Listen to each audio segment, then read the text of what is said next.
What is up, everyone? It's Quinn here, and a couple of days ago in my double hero RB draft strategy video, I talked about how I felt like there should be a shift in how we view all these strategies. Double hero RB, zero RB. Now, the early round strategy remains the same. In this video, I'm going to be going over hero RB, so you're looking at like one stud running back in the first 3 rounds of your drafts. But I don't think we should be afraid of the running back dead zone anymore because I feel like it's pretty much dead. And so a year ago, I would have talked about how you should be waiting until, like round 7 or later to take your second running back if you are kind of implementing this strategy. But I do think this year and moving forward, running back detours within the dead zone are completely fine. And so maybe it's not like hero RB to the purest form, but still a strategy that I think can be very, very effective. And so obviously, if you are doing a hero RB draft strategy, you want to be hitting on that one stud running back. Last season, that guy could have carried you to the championship like a Saquon Barkley, a Jahmyr Gibbs, a Derrick Henry. But if you did hero RB with a different running back, it might have sank your season, like a Christian McCaffrey, a Breece Hall, a Travis Etienne, guys who all pretty much stunk it up relative to ADP last season. And so I wanted to run through all the running backs that are being drafted in the first 3 rounds and talk about whether or not I like them at their current ADP. So I'm either going to list them as a buy, sell, or like neutral. I think the price is pretty fair. Also went through this in my double hero RB draft strategy video. But we start off with Bijan Robinson, the running back 1 going at the 102. I think this is a very fair price. This is where I have him. I'm going to have it as a buy. I have Jamar Chase, my 101, then Bijan Robinson right behind him as the 102. I think a very strong anchor to your team at the running back position. Then for Saquon Barkley, I am going to have him here as a sell. Now, if you wanted to draft him this high, I'm not going to say it's like an egregious pick or anything. Personally, I do just prefer Jahmyr Gibbs, and then I also prefer CeeDee Lamb. So he wouldn't be my choice here, but can't really hate on you drafting the running back 1 from last year at the 103. The 104, we have Jahmyr Gibbs, the RB3. I think this is a really strong buy. Like I mentioned, he is my 103, so I do think there's some value there. Then 2 running backs that I'm just pretty neutral on, at price. Christian McCaffrey, 107, Ashton Genty, 111. Pretty much in line with where I have Genty. CMC, I have at my 108, but like the 1 pick difference isn't massive, and obviously the ceiling is very, very high. Then we have these next 2 that are pretty close together on most sites. Derrick Henry, Devon Achane. Now I have Henry as a sell, Achane as a buy, and it's really just because these guys are flipped in price. So I prefer Devon Achane over Derrick Henry, so I'm never going to be sitting here at the 201 and drafting Henry because I'm either going to be taking like a Nico Collins, a BTJ, or if I wanted a running back, I would be going with Achane over Henry. Then Jonathan Taylor mid-round 2, think very fair, pretty neutral on that price. Josh Jacobs, not someone who I want to spend up for the 208 pick. When I'm trying to draft someone for hero RB, I do want them to have some upside. You can at least picture them being like a top 3 running back in points per game. For Josh Jacobs, within this Packers offense, the way they're not using a workhorse, not getting him super involved as a pass catcher, I just don't really see that path. So I'll sell him at this price tag. Bucky Irving, maybe you could, poke holes in his upside, but he's going to be involved as a pass catcher. Actually handled pretty solid usage towards the end of last season. Like, I want to say 19 opportunities per game in the last 7 games of the season, which is very, very fine given his efficiency, touchdown upside, and receiving usage. Then Kyren Williams. Now, I will say, if you are someone who thinks that Kyren is going to maintain his usage from the past 2 seasons and he's going to be like a 78 to 85% opportunity share guy, then by all means, draft him to be your hero RB. Like if you think that is the usage he is going to get, then he should be a hero RB, right? And he could succeed in that role. I just don't trust that usage, and I don't think he's going to be getting that usage. So personally, I wouldn't want him as my hero RB, but I know we all view these guys kind of differently and have different expectations. And so if you do, different opinion, then I think he'd be a fine hero RB given his usage over the last couple of seasons. And then 2 buys here with Chase Brown and Breece Hall. Now for Breece, maybe he doesn't have like that elite upside, but I have been in a lot of situations where I'm going, maybe wide receiver, tight end in the first couple of rounds, and I'm able to get Breece Hall like later round 3 to, potentially be like my hero RB in that build. And then I did want to touch on Amarion Hampton, even though he's going much later than the first 3 rounds. His ADP on 4for4 right now is the 408. I think he is a really solid buy. I'd be willing to take him in like the mid-round 3 area, and kind of similar to Breece, he's one of those guys where I'd be totally fine with starting him as like my first running back, whether it's in round 3 or round 4. I do think he could kind of fit into this range.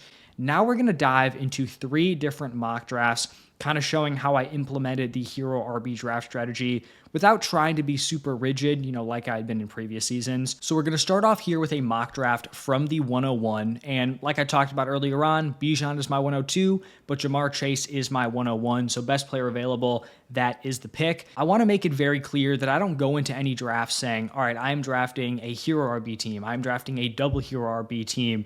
You go into the draft, you go your best player available through the first few rounds. Then you kind of evaluate your situation, and then you can implement whatever strategy you want to implement moving forward. But you should never pigeonhole yourself into one specific strategy, because if I'm here at the 101 and I say I want to go hero RB, then I might force myself to take Bijan over Chase when that's just not something I want to do. Or maybe I take Chase and I want to go double hero RB, and then I'm forced to go running back when I don't want to. So at the 2-3 turn, I just go with my best players available. That was Jonathan Taylor, and that was Tyreek Hill. So through 3 rounds, 2 wide receivers, 1 running back. Based on, previous drafts I'd been in, I typically don't love the running backs you're looking at in like the round 4 or 5 turn area. So I felt pretty decent about this one probably being a hero RB team. But you could see in round 4, we actually almost got Hampton to fall to us. If Hampton was there, he 100% would have been the pick for me, but he was not. So we go wide receiver. We go Xavier Worthy, Jalen McMillan. Really like this wide receiver room through 5 rounds. Now, in previous years, I might have just continued to hammer the wide receiver position. Maybe I'd, look for a tight end or quarterback, although this season, not a huge fan of those values in like round 6, round 7. But we're on the clock here at the 6-12, and I'm choosing between DeAndre Swift, some of these wide receivers, Calvin Ridley, Jerry Jeudy. This is kind of a similar predicament I was in my double hero RB video. But I just feel like DeAndre Swift projects the best out of all of these dudes, where it does kind of feel gross to hit the draft button on him, but he's been a top 24 running back in every single NFL season. He's avoided any added competition or any legit added competition. And then he's going to be on an offense that should be improved with Ben Johnson coming in here. So we're going to get him as my RB2, maybe not like the pure hero RB setup where I'm not waiting until round 7 or later, but I guess this could have been the 701, so maybe it works. But then we go Rome Odunze, his teammate, not intentional, just the wide receiver who I thought was the best option still on the board. Then we go to the 8-9 turn. I get one more wide receiver here. Now we have wide receivers through the flex +2 with Stephon Diggs. And then I get my RB3 in Cam Scatterbo. Obviously, I waited in this draft at quarterback and tight end, and I didn't feel like a pressing need to reach on a Tyler Warren in round 9. Didn't feel the need to reach super heavy for any of these quarterbacks. So I get Justin Fields in the 10th, and then I get Tucker Kraft in round 11. Both guys who are some of my favorite late round options at their respective positions. And then we just hammer out running back to end the draft. So we go Dylan Sampson, Ray Davis, and Roschon Johnson. Overall, I think this team is pretty solid. Obviously, the strength is through the wide receiver position. We have the wide receiver 1 overall. We have Tyreek Hill, who I think still has a ton of upside. Xavier Worthy, Tet McMillan, both young wide receivers, I think, who come with a lot of upside. And then solid depth options in Rome Odunze, Stephon Diggs. Obviously, we do have our hero RB, so the running back 1 spot is very solid. RB2, not amazing with DeAndre Swift, but it's fine. And then I actually think our RB depth really came together with Cam Scatterbo being a very fine number 3 option, and then some solid, late round pieces with Sampson, Ray Davis, Roschon. And then as far as later round picks go at quarterback and tight end, I really like Justin Fields, and I think Tucker Kraft is fine in the tight end spot.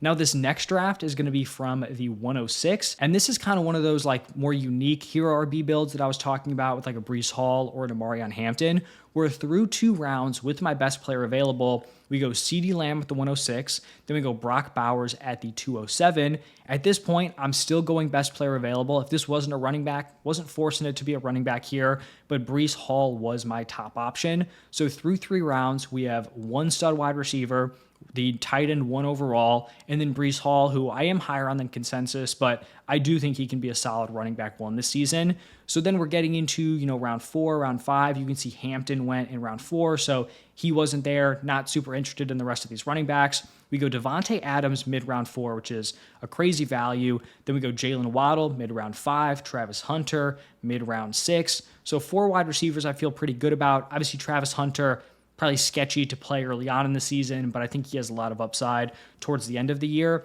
Then we take a detour at running back in round 7. We get Caleb Johnson. I'm not a huge Caleb Johnson guy, but I think he has a pretty safe role in the Steelers offense.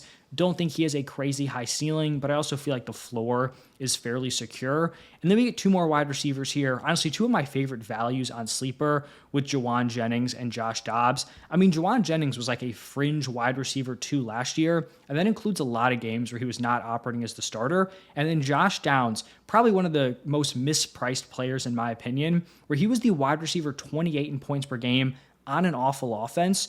There's a chance he gets a lot better quarterback play, whether that's Richardson just stepping up and being better, or him getting beat out by Daniel Jones, who can at least, distribute the rock to his weapons. So Josh Downs, round 9, I really like it. And I do think this is a wide receiver room and a team where I'm not forced to start Travis Hunter week 1, where I can, sub Travis Hunter out, put Jawan Jennings in there, and then maybe that, move gets made later on in the season when Hunter starts to break out. Then we go running back with J.K. Dobbins in round 10. We get our quarterback with Dak Prescott, pair him with CeeDee Lamb, and then 3 straight running backs to close us out with Tyler Algier, Trey Benson, and Jarquez Hunter. So wide receiver room, once again, very, very solid. Obviously, tight end room, great. For those late round quarterbacks, didn't feel like I reached for anyone. Dak, very fine, playable option week to week. And then running back isn't the strongest, but we do have a running back 1 that I feel good about. RB2 and Caleb Johnson, who I think could be like a fringe RB2 in that range.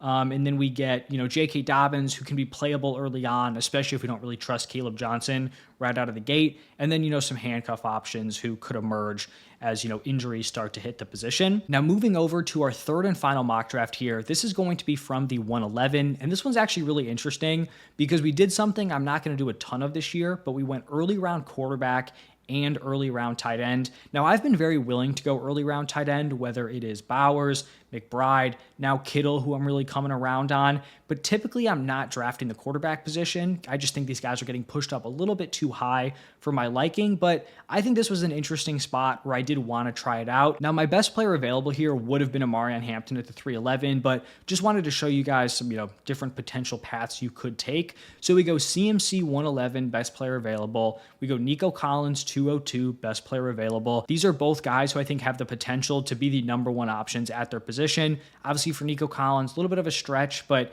it looked like he was going to be in contention for that last year before he went down with the hamstring injury. And then this is where we get into the elite quarterback and the elite tight end. We go late round 3, Jaden Daniels, and then we go early round 4, George Kittle. So let's see if we can fill out the other positions enough that we feel confident and, potentially we'll do this moving forward. We're going to hammer the wide receivers in the middle rounds with George Pickens, Tedero McMillan, Rome Odunze, Deebo Samuel. Now, admittedly, I'm not a huge Deebo guy. Like, there were some other options on the board that I have ranked ahead of him, but I did think it would be interesting to pair him with his new quarterback, Jaden Daniels. And I don't draft a lot of him, so I'm fine taking a shot on him in this one draft. And so at this point, we have 5 wide receivers. Ideally, we get 1 more who I think could be playable throughout the season, but we do want to start looking at that running back 2 spot. It's going to be weak early on in the season, but you're just hoping with potential committee situations, potential injuries, that some of these guys can step up. And you can see there's kind of a theme with the running backs we targeted where we're not just looking for pure handcuffs. So round 9, we do go with Cam Scatabo. I just think he has an opportunity to be the lead back for this Giants team, could force a committee, could potentially pull away to be the running back 1. Then I go Jordan Mason. Now, I do think that Aaron Jones is probably going to hold on to that starting spot, but I think there are certain matchups, especially if Mason is getting that goal line work, where he could be a desperate like RB2 play. Obviously, you don't love it, but when you're going to be killing every other position, you can deal with it. Then we do go Trey Harris in round 11 to be our 6th wide receiver. And then we hammer out 3 straight running backs. And you can see only one of these guys is someone who I consider to be a pure handcuff. That would be Braylon Allen. But for Bashal Tutin, I think he's someone who has the opportunity to break into this Jaguars backfield. Miles Sanders, I don't think Miles Sanders is a great player, but I don't really think the Cowboys have any great players in their running back room. And so, like, no one knew who Rico Dowdle was last year. I was really in on him for fantasy just because I'm looking at the depth chart. I'm like, it's him or Zeke. I know Zeke's washed. I don't really know what's up with Rico here. He ends up having a pretty nice season. And so, like, Javonte has not been good over the last couple of seasons. Jaden Blue, like, day 3 rookie, also not someone who projects to have like solid usage in the NFL as like a potential workhorse. So I'm fine throwing the dart on this Cowboys committee. I don't know, maybe Miles Sanders finds something and ends up getting some solid usage here. So looking at our full roster, obviously very strong quarterback, very strong tight end. Our running back one, I feel great about. The wide receiver position, I also feel is very nice. The only place we're really struggling with is the RB2 spot. And now maybe you could make the case to me that you don't want like an injury-prone running back to be your hero RB, because if CMC goes down, man, all of a sudden this running back room is looking really rough. But if you are picking CMC, you're just kind of banking on the health. And if CMC's not healthy, if any of your round 1 picks get hurt, it's going to be an uphill battle to win the championship. And so week 1, yeah, the running back 2 spot's going to be rough, whether it's Cam playing in there, maybe we throw Jordan Mason, but you're just hoping that someone can emerge as the season progresses. And, you can always make trades, things like that. But so that's going to wrap it up for the final mock draft here, how I'm kind of approaching Hero RB this season. Less rigid than in years past, more willing to take some of those detours at the running back position. But I still think anchoring your team with a strong running back one can be a very solid path to a great fantasy football season. So that is going to wrap it up for this one. Thank you all for stopping by, and I will see you guys in the next one.